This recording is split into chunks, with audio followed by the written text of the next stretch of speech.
আসসালামু আলাইকুম, বিসমিল্লাহির রহমানির রহিম। রান্না করতেছি মুরগির মাংস। সেই তেলটা দিয়ে দিলাম।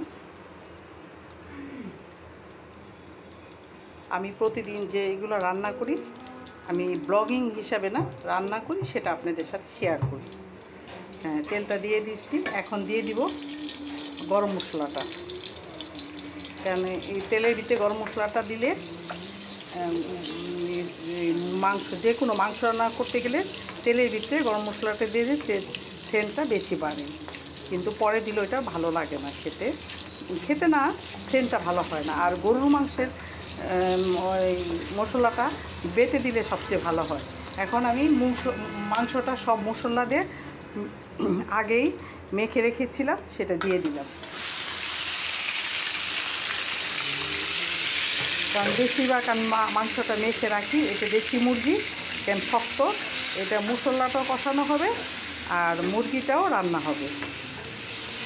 এখানে টমেটো, আলু, কাঁচামরিচ সব মশলা দিয়ে, আদা রসুন পেস্ট, হলুদ মরিচ ধনিয়া পাউডার সব দিয়ে আমি 1 ঘন্টা আগে এটা রেস্টে রেখেছিলাম, ম্যারিনেট করে রেখেছিলাম। এখন এটা ঢেকে দিচ্ছি, এটা হতে থাক। এই চুলায় আমি আরেকটা রান্না করতেছি, এটা আপনাদের সাথে শেয়ার করব। আমি দুই চুলায় রান্না করি, দুটো রান্নায় আপনাদের সাথে শেয়ার করি। যেগুলো পরে রান্না করি সেটা শেয়ার করা হয় না। এখন এটা ঢেকে দিচ্ছি, মাংসটা হতে থাক। ঝুলে ঝুলে হয়ে যাবে মাংসটা। এখানে হলো এই আরেকটা তরকারি, মিষ্টি কুমড়ো, এটা হইতেছে। জালটা একটু কমায় দিচ্ছি, আস্তে আস্তে হবে। এটা হয়ে গেছে রান্নাটা। এখন এটা মনে করেন আপনাদের সাথে এটা আমি শেয়ার করিনি, এটা অল্প রান্না। আর এটা নানানিকে আগে আলাদাভাবে রান্না করেছি। দুইটা রান্না তো পাশাপাশি শেয়ার করা যায় না একসাথে, আমি এটা আগেই রান্না করেছি, সেটা আপনাদের সাথে করলাম।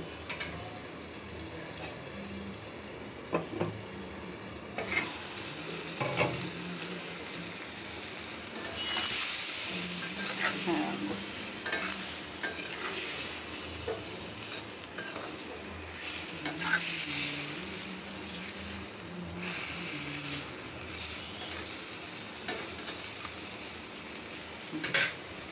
মাংসটা হতে থাক, আপনাদের সাথে অনেক কথা বলি, একটু গল্প করি।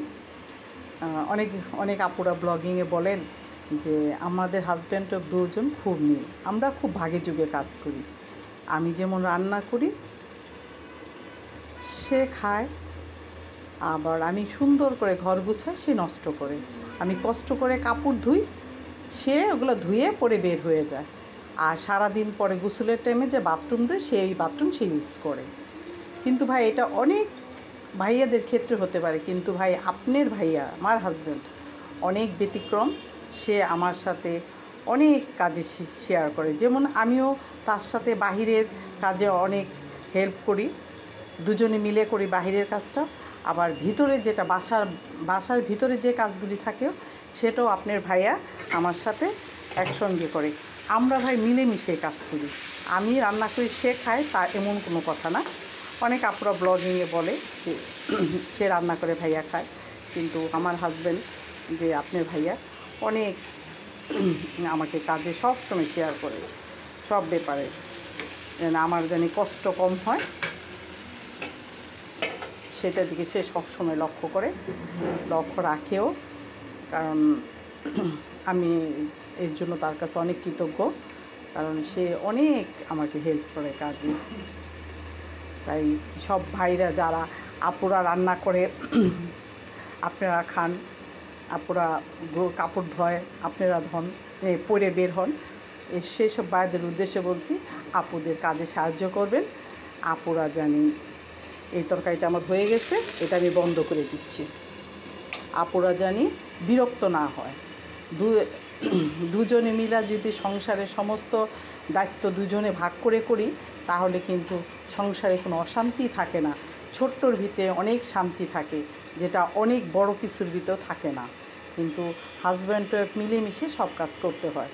এটা আমার এটা বললাম না, তাই যে বলবেন যে আপনাদের আমি এটা করলাম, যে না, কিন্তু আমি এটা কথাটা শেয়ার করলাম। কয়েকদিন মাঝে মাঝে শুনি তো ব্লগিংগুলি, আমি অন্যের ব্লগিংগুলি দেখি, ওগুলা তো শুনি, তাই আপনাদের সাথে এই কথাগুলো আমি শেয়ার করলাম। সব ভাইরা সমান না, আমার হাজব্যান্ড অনেক ভালো মানুষ। আমার হাজব্যান্ডের জন্য, আমার সন্তানের জন্য আপনারা দোয়া করবেন, যেন সে জানে আরও ভালো থাকে, আরও সে আমার পাশে জানে সবসময় এভাবে মৃত্যুর আগ পর্যন্ত জানে আমরা দুজন পাশাপাশি এভাবে থাকতে পারি। আমার রান্নাটা হয়ে আসতেছে, আর একটু হবে মাংসটা, কারণ আমি ঝোল দিব না। এটার ভিতরে মানে মুরগির মাংসতে, দেশি মুরগি তো, এটা মনে করেন এই একটু জিরা পাউডার দিয়ে দিব। এটা এই মশলা কষবে, মাংসটাও কষবে, আলুটা একসাথে দিয়ে দিচ্ছে আগে রাখলে পরে মাংসটা এমনিই হাফ সিদ্ধ হয়ে যায়। মশলা দিয়ে, সব মশলা দিয়ে মেখে রাখলে তো এমনি অর্ধেক সিদ্ধ হয়ে যায়। আপুরা ভাইয়ারা মনে কিছু করবেন না, আপনাদের সাথে অনেক কথা বলি, যদি কোনো কথায় ভুল হলে ক্ষমা করবেন। হ্যাঁ, তরকারিটা আটটু হবে, তারপরে আমি নামিয়ে ফেলবো, কেন আমার তরকারিটা আমি ভুনা করবো, কারণ ঝোল এই মুরগিতে, ছোটো মুরগি তো, এটা ঝোল রান্না করলে ভালো লাগবে না, তাই কষা করবো এটা। এখন আমি পেঁয়াজ ব্রাউনটাও দিয়ে দিব এটার ভিতরে।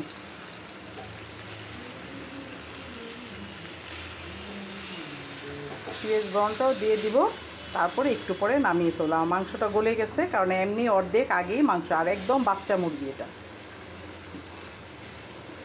আমি মুরগিতে ঝোল রান্না করাটা বেশি পছন্দ করি না। আমি আবার বেশিরভাগ পেঁয়াজ ব্রাউন দিই তরকারিতে, এই যে মুরগির মাংস তরকারিতে, গরুর মাংসতে, এটা আলাদা একটা ফ্লেভার আসে। আপনারা ট্রাই করে দেখতে পারেন। আমার মুরগি মাংসটা রান্নাটা কেমন হলো, ঠিক হলো না ভুল হলো জানি না, কিন্তু ভুল হলে শুধরাবেন, আর ভালো হলে লাইক দিবেন, শেয়ার করবেন, সুন্দর সুন্দর কমেন্টস করবেন, যাতে আমার ব্লগিংটা আমি আপনাদের ভালোবাসায় আমি আরও যেন আগাতে পারি। সেভাবে আপনারা আমার সাপোর্ট করে যাবেন আমার পাশে। আমার রান্নাটা শেষ হয়ে গেছে, এটাও হয়ে গেছে রান্না, অল্প রান্না, কারণ আমি আর আমার ছেলে দুজন বাসা, আপনার ভাইয়া চিটাঙে, তো হয়ে গেছে। মুরগির মাংসটাও হয়ে গেছে ভুনা, এখন নামিয়ে ফেলবো, গ্যাসটা অফ করে দিব। সবাই ভালো থাকবেন, সুস্থ থাকুন, আমাদের জন্য দোয়া করি, দোয়া করবেন, আপনাদের জন্য আমি দোয়া করি। আল্লাহ হাফেজ, আসসালামু আলাইকুম। রান্না ফাইনাল রান্নার লোকটা হয়ে গেছে, গ্যাসটা অফ করে দিলাম। ভালো থাকবেন।